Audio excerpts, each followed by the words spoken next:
Pernah nggak sih kalian mikir, kok bisa sih harga beras di Indonesia makin hari makin mahal, tapi petani kita tetap aja hidup susah? Aneh kan? Padahal mereka yang tiap hari kerja keras menanam padi, panas-panasan, basah-basahan di sawah. Nah, di video kali ini, aku bakal bongkar alasan kenapa harga beras kita tinggi banget, tapi petani padi di Indonesia tetap hidup pas-pasan. Ada yang salah di sistemnya nih teman-teman. Dan kalian tuh harus tahu, jangan sampai kita cuma jadi penonton yang gak peduli sama nasib mereka. So, jangan skip video ini, karena di akhir nanti ada solusi keren yang mungkin bisa kita semua lakukan buat bantu para petani kita.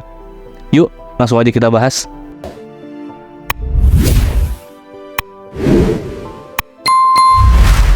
Oke guys, jadi gini, bayangin aja deh, petani itu sudah kerja keras banget. Mereka yang tanam, rawat, sampai akhirnya panen padi.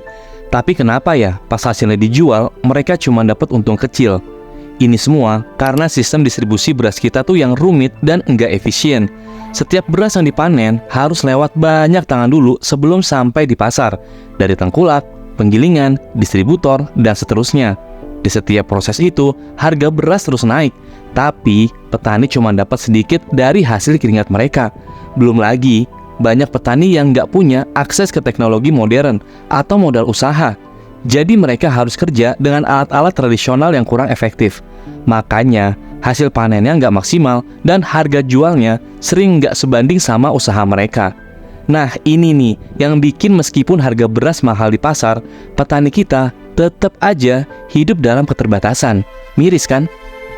Perwakilan Bank Dunia untuk Indonesia, Caroline Turk, menyatakan harga beras di Indonesia salah satu yang termahal di ASEAN. Namun pendapatan petaninya justru rendah. Menurut catatannya, orang Indonesia harus membayar beras 20% lebih mahal ketimbang masyarakat dari negara lain di ASEAN. Berikut ini adalah perbandingan harga beras di Asia Tenggara.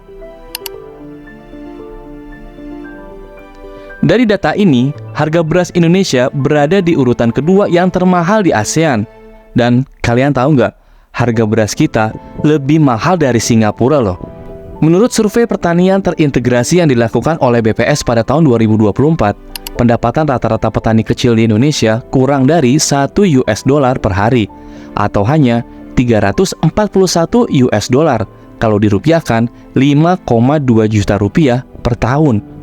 Nominal ini tergolong sangat kecil bagi petani agar bisa menyambung hidup. Apalagi 72,19% petani di Indonesia merupakan petani dengan skala kecil. Pengamat pertanian Syaiful Bahari mengatakan kecilnya pendapatan petani dikarenakan besarnya biaya produksi padi.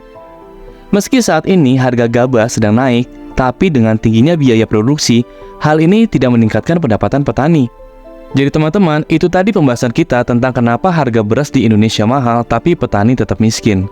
Intinya, perubahan tuh nggak akan terjadi kalau kita cuma diam aja. Mulai dari hal kecil seperti dukung produk petani lokal dan sebarkan informasi ini biar semakin banyak orang yang peduli. Jangan lupa, setiap dukungan dari kita bisa jadi langkah besar untuk kesejahteraan petani kita ke depannya. Terima kasih sudah nonton. Jangan lupa like, komen, dan subscribe biar kita bisa terus angkat topik penting kayak gini.